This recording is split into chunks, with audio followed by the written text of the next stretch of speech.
Voltamos, aluno. Vamos dar sequência ao nosso curso sobre segurança da informação, né? E dando sequência, nosso próximo tema a ser estudado está aí na tela. Vamos falar um pouquinho sobre o backup. Aí eu quero chamar um pouco a atenção de você sobre esse tema. Backup em inglês e backup em português, tá? Não se assuste em ver a palavra backup aportuguesada, né? Não se assuste. Ação de copiar arquivos como medida de segurança, permitindo sua recuperação em caso de perda, né? Ou seja, se você tem um backup, perdeu o original, a cópia substitui. Aí deixa eu apenas chamar a sua atenção aqui. Olha só, existem dois viés em editais para cobrar essa parte de backup, tudo bem? Se você pegar editais que estão vindo só com a matéria segurança da informação, ele não detalhar o que ele está cobrando de segurança, o máximo que ele vai te pedir é os conceitos que eu vou trabalhar com você aqui agora, que é a parte bem básica, a parte bem tranquila de backup. Perfeito? Agora, tem editais que cobram segurança da informação e lá no meio do tópico coloca assim, ó, conceitos de backup, conceitos de cópias de segurança. Então você teria que estudar a parte de backup específica. Essa parte ela é gravada à parte, tudo bem? Separado. Você vai ter a aula aí, né? Lá, se o seu edital tiver, vai ter disponível lá a parte de backup separada. Se o seu edital não tem, fica tranquilo, você não vai precisar aprofundar apenas o que eu vou passar para você aqui, tudo bem? O que seria essa parte aprofundada? É estudar os tipos de backup, que são 5 tipos, e estudar as formas de backup, que são apenas 2 tipos, fria e quente. Mais nada além do que isso, é uma matéria bem curtinha, que você estuda em 1 bloquinho, 2 bloquinhos de vídeo no máximo, tá bom? Agora, o que é a parte básica? Saber isso que eu li ali, que backup é o ato de se copiar, gerar uma cópia fiel, né, dos dados originais, isso é importante.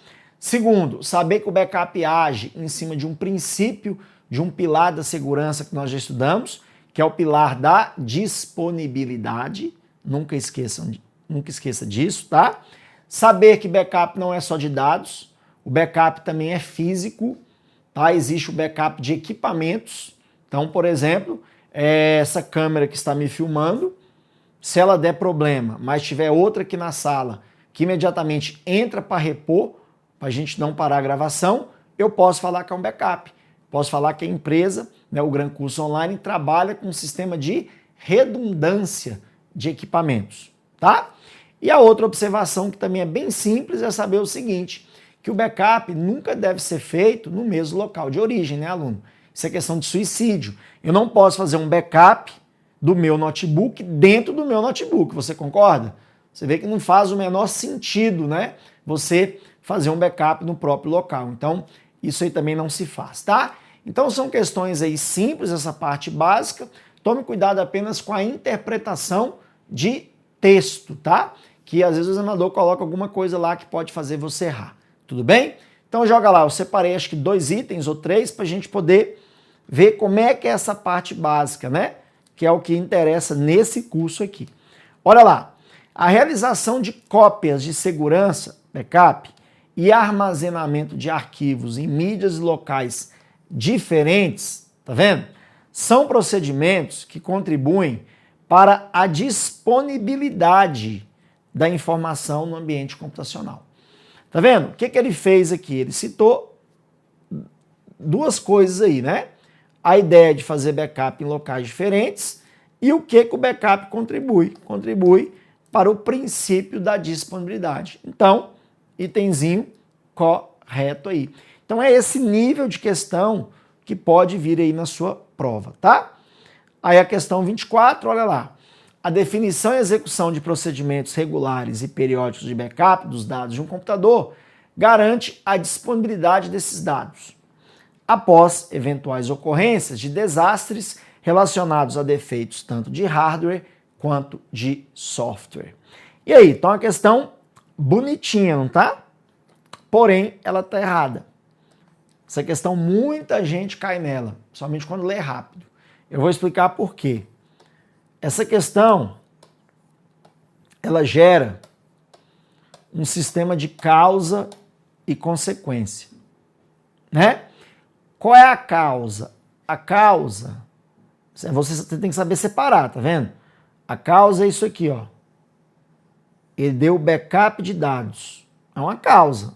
A empresa fez um backup de dados. Então coloca aqui, ó. Backup de dados. Perfeito? Esse backup de dados tem que gerar o quê? Consequência. Não tem? Toda causa tem uma consequência. Qual a consequência que o backup de dados gerou? Olha se você acha aí. Olha lá, ó. A disponibilidade desses dados após eventuais ocorrências de desastres relacionados a defeitos tanto de hardware quanto de software. Então, o backup de dados vai gerar uma consequência, mesmo tendo desastre de hardware e software, aluno. Você concorda com isso? Eu não concordo. E o backup de dados ele vai gerar a consequência de ter disponibilidade em defeito de software, não de hardware. Porque se o hardware estragar, como é que eu vou tornar disponível os dados? É tornar disponível, é botar os dados para funcionar de novo. Então, para essa questão estar certa, tinha que ser duas causas. Quais? Backup de dados e o quê? Redundância de equipamentos. Aí gera a consequência da recuperação do hardware e do software. Entendeu como é que o examinador foi malandro? Então, saber interpretar a questão é muito importante, porque eles fazem esse tipo de malandragem mesmo. Perfeito? Por isso que o item ficou errado. Tá bom? Então, vimos backup. Vamos falar agora sobre a criptografia. Olha lá. A palavra criptografia tem origem grega e significa a arte de escrever em códigos, de forma a esconder a informação na forma de um texto incompreensível. A informação codificada é chamada de texto cifrado. O processo de codificação ou ocultação é chamado de cifragem. E o processo inverso, ou seja, obter informação original a partir do texto cifrado, chama-se decifragem. Então, o que é uma criptografia? Tá aqui, ó, mensagem original. Olha lá. Olá, aluno do GRAM Online, seja bem-vindo. Isso é uma mensagem original. Eu vou criptografar a mensagem e olha o resultado dela aí na sua direita. Ó.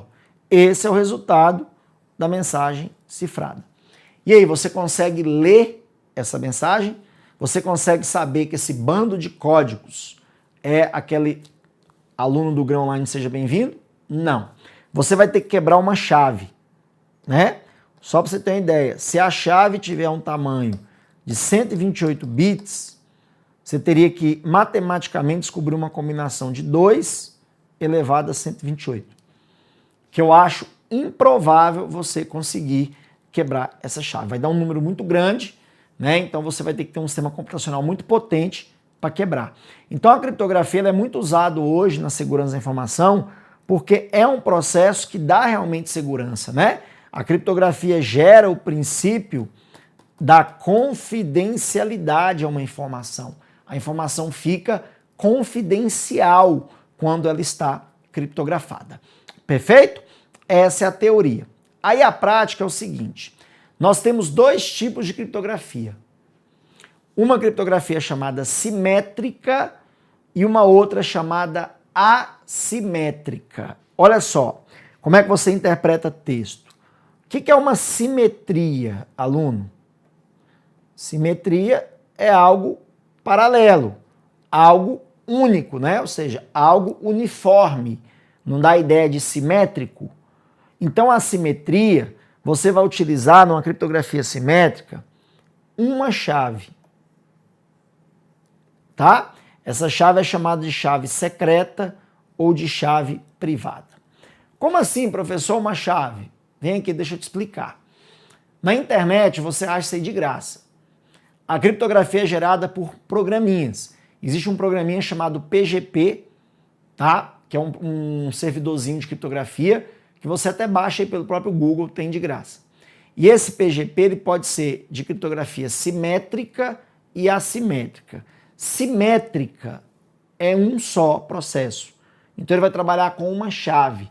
Essa chave se vai chamar de código. É uma senha, aluno. Chave é uma senha, tá? Que esse PGP gera. E é aí que é o segredo da criptografia, é você saber analisar essas chaves. Quem é o dono, quem não é o dono aí dessas chaves. Então presta muita atenção, porque pode ser um processo que você confunde. Agora a dica é o seguinte, criptografia tem em mente, aluno, que é uma ferramenta de conferência.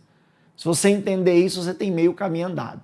Como assim, professor, uma ferramenta de conferência? Por exemplo, eu, Fabrício Melo, sou o remetente da mensagem. Você o destinatário.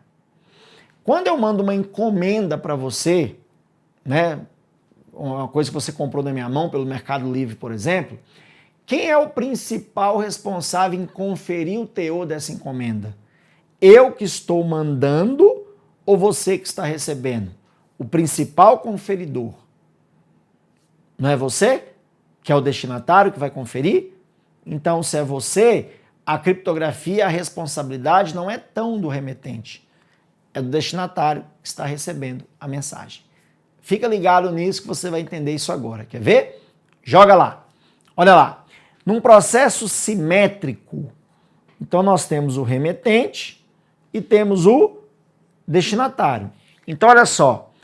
Primeiro passo, o remetente tem que falar para o destinatário que ele vai mandar um documento para ele. Isso é pré-combinado, tá, aluno? Isso não é uma coisa de surpresa. Então o remetente vai entrar em contato. Ó, destinatário, eu vou te mandar aí um documento da empresa daqui a 5 minutos. Gera, por gentileza, aí a chave. Então o destinatário, ó, no computador dele, vai fazer o primeiro passo. Qual é o primeiro passo? Gerar uma chave no PGP dele, chamada de chave privada. É uma chave dele aí, ó. É um código. Aí ele gera esse código e faz o quê? Envia para o remetente. Pode ser via WhatsApp, não interessa. Fala, tá aí, ô remetente, a chave minha tá aí. O que o remetente faz? No segundo passo, cifra o documento que ele vai mandar com essa chave privada. Então ele pega essa chave privada do destinatário, joga no PGP, o documento está embaralhado. Aí o que ele faz? Despacha o documento está embaralhado. Hora que chegar no destinatário, para o destinatário ler o documento, ele vai ter que fazer o terceiro passo. Qual é o terceiro passo? Olha lá, ele recebe o documento e decifra esse documento com a sua chave privada, que já é dele. Sim? Então ele pega essa chave, joga no PGP e o documento é desembaralhado. Então observe, aluno, que no processo simétrico utilizamos apenas uma chave. Qual? A chave privada, que tanto cifrou o documento lá no passo 2, como decifrou o documento no passo 3. Aí eu pergunto, quem é o dono dessa chave? A prova vai querer saber quem é o dono. Aqui a dica, ó. A chave é sempre do destinatário, que é ele que gerou a chave e é ele que decifrou, tá? Depois com a mesma chave.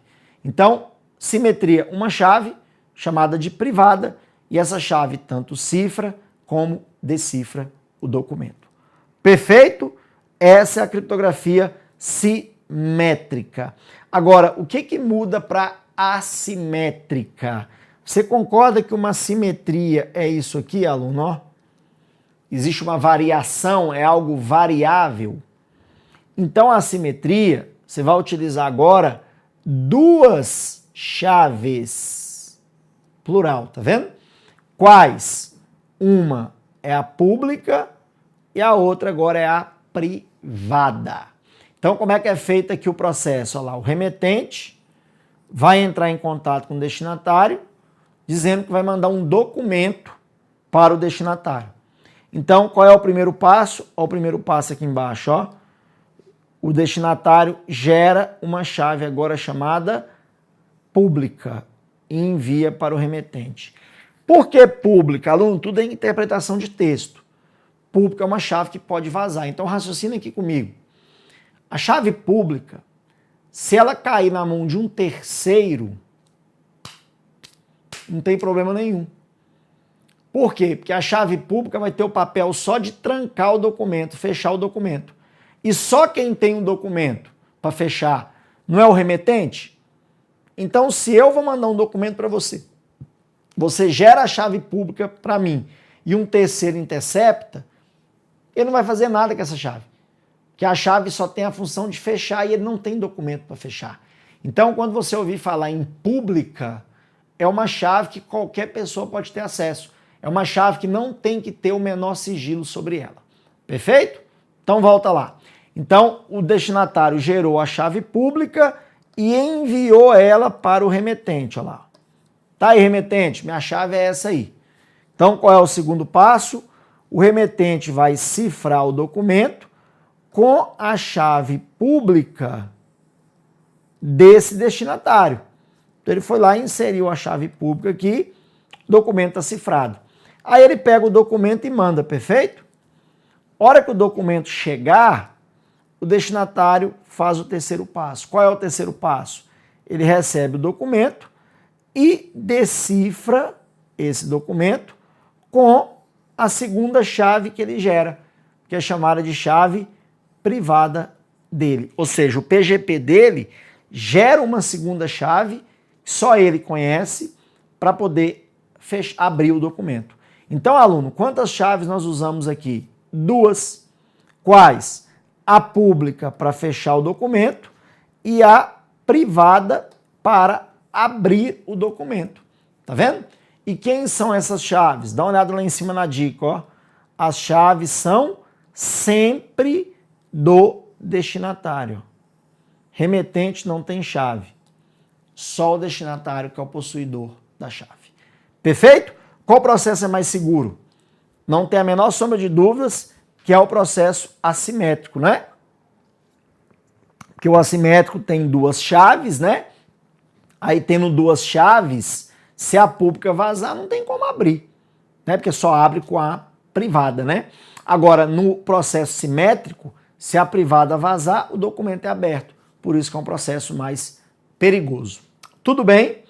Se não pegou, volta e assiste de novo. Geralmente a primeira vez que o pessoal assiste tem um pouco de dificuldade mesmo, é normal, tá?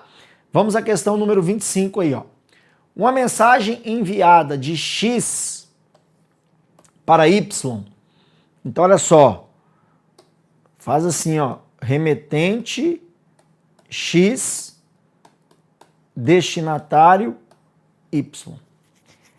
É criptografada e decriptografada, respectivamente, pelas chaves. Aluno, ele jogou no plural. Se ele jogou no plural, ele está cobrando que processo? Você tem que saber isso aqui também na hora da prova. Ele está cobrando um processo de criptografia assimétrica. Então, eu nem vou olhar as respostas. Eu vou no esqueminha que eu fiz aqui. Olha só. X manda mensagem para Y com qual chave? Com a chave pública de Y. Sim? Que o Y gerou a chave pública para X, não é? Antes de enviar o documento. Mas é do Y a chave. E a hora que o Y recebe o documento, o que ele faz? Ele decifra com a privada de quem? Dele. Então você tem que procurar as respostas que falam que as chaves são todas do Y. A manha é essa, aluno. As chaves são sempre do destinatário. Sempre, sem exceção. Então vamos procurar. Olha lá, letra A vai, respectivamente, cifrar com a pública de Y, que o X conhece, óbvio, e vai decifrar com a privada de Y, ou seja, as chaves são de Y? Sim. Tá aí, letra A. Quer ver como é que eu provo para você que as outras estão erradas? Onde ele falar que a chave é de X está errada. Aqui no final da B, ó, ele fala que a chave é de X. Está errado. Onde está o erro da C? Aqui, ó, ele fala que é cifrado com a privada de X. Não, é cifrado com a pública do Y. E a letra D, onde está errada? 2 erros, ó. Privada de X, pública de X. Né? E a D, aqui, ó, pública de X. X não tem chave. Remetente, aluno, na criptografia, ele não é possuidor de chave. Ele conhece só a chave, mas não é o dono dela. Bacana? Perfeito. Questão 26. A mensagem criptografada com a chave pública do destinatário. Então, se foi criptografada com a chave pública do destinatário, você já fica ligado, ele está usando um processo de chave assimétrica, que é a assimétrica que trabalha com a pública e a privada, né? E a pública é para cifrar. Então, já fica ligado. Garante que somente quem gerou a informação criptografada e o destinatário sejam capazes de abri-la. Então, olha só, aluno, se a mensagem foi cifrada com a pública, você só abre com qual? Com a privada, não é? E quem tem a privada? Só quem tem a privada. Não é só o destinatário para abrir?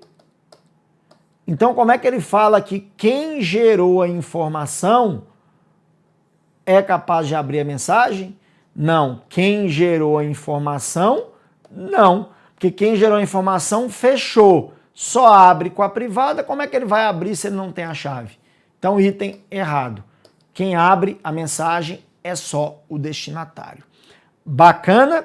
Agora, se ele tivesse cifrado com a chave privada, a questão estava certa. Que a privada teria caído na simetria. E a simetria é uma chave para fechar e para abrir. Então, a mesma chave que fecha, abre. Então, os dois poderiam abrir. Perfeito? Beleza? E a 27, o gerenciamento das chaves criptográficas tem grande influência sobre o uso adequado de procedimentos de criptografia, como ocorre no caso da criptografia assimétrica, que depende da preservação do estrito sigilo das chaves criptográficas privadas. E aí, na criptografia assimétrica, você tem que ter sigilo sobre as chaves privadas? Olha o nome, aluno, privada. Privada é uma chave que tem que ter o quê? Sigilo? Óbvio. Eu não posso deixar uma chave privada vazar. Concorda? Eu não preciso ter sigilo nas chaves públicas. Então, se ele coloca que tem que ter estrito sigilo nas chaves públicas, estava errado. Chave pública pode vazar. Não pode vazar as chaves privadas. Perfeito? Bacana? Então, item correto. Tá aí. Vamos para o próximo tópico, que é falarmos sobre assinatura digital. Aí, aluno, eu quero chamar a sua atenção aqui agora. Tem que ter muito cuidado com a tal da assinatura digital agora, tá? Porque a assinatura digital, ela confunde muito com a criptografia, tá? Ela faz uma confusão muito comum com a criptografia e eu não quero que você faça essa confusão. Mas vamos lá, vamos aqui voltar. Eu não falei agorinha que a criptografia é uma ferramenta de conferência, não é? E quem confere não é o destinatário, que é com as chaves dele. Pois é, a assinatura digital é o inverso. A assinatura digital é uma ferramenta de provação. Então, eu mando um documento para você provando que eu sou o Fabrício. Sim? Então, se eu provo que eu sou o Fabrício, essa chave agora tem que ser minha, não mais do destinatário.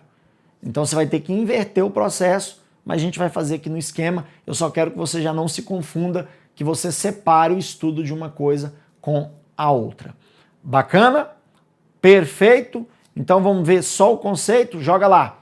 Assinatura digital, ó. Código utilizado para verificar a integridade de um texto ou mensagem.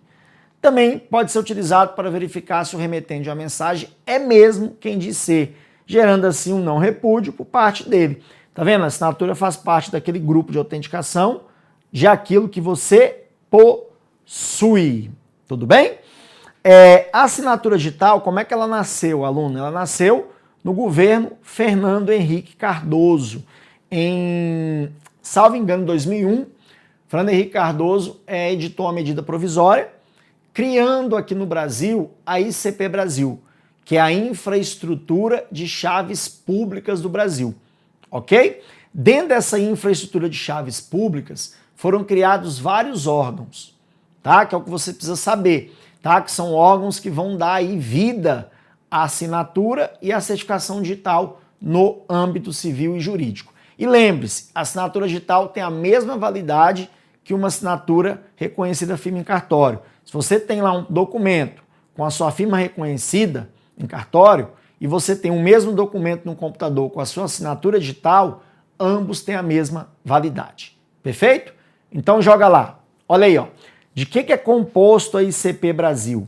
Os órgãos principais da ICP Brasil é a autoridade de registro, chamada de AR, que nada mais é do que uma loja, é uma empresa ao qual você vai até essa empresa pedir para ter uma assinatura digital. Essa empresa vai pegar seus dados, vai te cadastrar, só que não é ela que faz a assinatura, ela apenas solicita. Solicita para quem? Para um órgão chamado de autoridade certificadora, que nós conhecemos como AC. Então, a autoridade certificadora que vai ser responsável em criar a sua assinatura digital, tá? Então, eu posso falar que a autoridade certificadora tem o mesmo papel de um cartório, porque ela vai criar algo que vai dar validade civil e jurídica para você. Aí você fala, professor, mas se é igual um cartório, deve dar dinheiro. Cartório dá dinheiro, então se dá dinheiro eu vou parar de estudar e vou abrir uma autoridade certificadora. Não, não é simples assim. Até que a autoridade de registro é até simples de você conseguir, mas a autoridade certificadora não é simples, por quê? Porque você tem que passar por uma homologação lá da autoridade certificadora raiz, a ACR. Ela que homologa as autoridades certificadoras. Onde fica a autoridade certificadora raiz? Lá na Casa Civil, na Presidência da República. Tá? É vinculado lá, tem outros componentes, mas a central está lá. Então, para uma empresa ser uma autoridade certificadora, essa homologação ela é muito burocrática. Tem que ter tempo de empresa, a empresa tem que ser totalmente idônea, não é barato conseguir essa homologação, é uma coisa muito burocrática. Tanto, ó os exemplos aqui embaixo de autoridades certificadoras no Brasil, ó. Caixa Econômica Federal, Serpro, CertSign, VeriSign, Serasa, são aí órgãos que têm poderes para serem autoridades certificadoras e gerarem aí as assinaturas digitais. Por isso que é um processo muito burocrático e caro. Perfeito? Então, fique atento aos componentes da ICP Brasil. Quem solicita, a R. Quem cria, a C. E quem homologa, a CR. Bacana? Pegou essa introdução? Ótimo. Então, nós vamos dar uma pausa aí no nosso curso. Voltamos no próximo bloco, dando sequência às assinaturas digitais. Valeu? Volto já.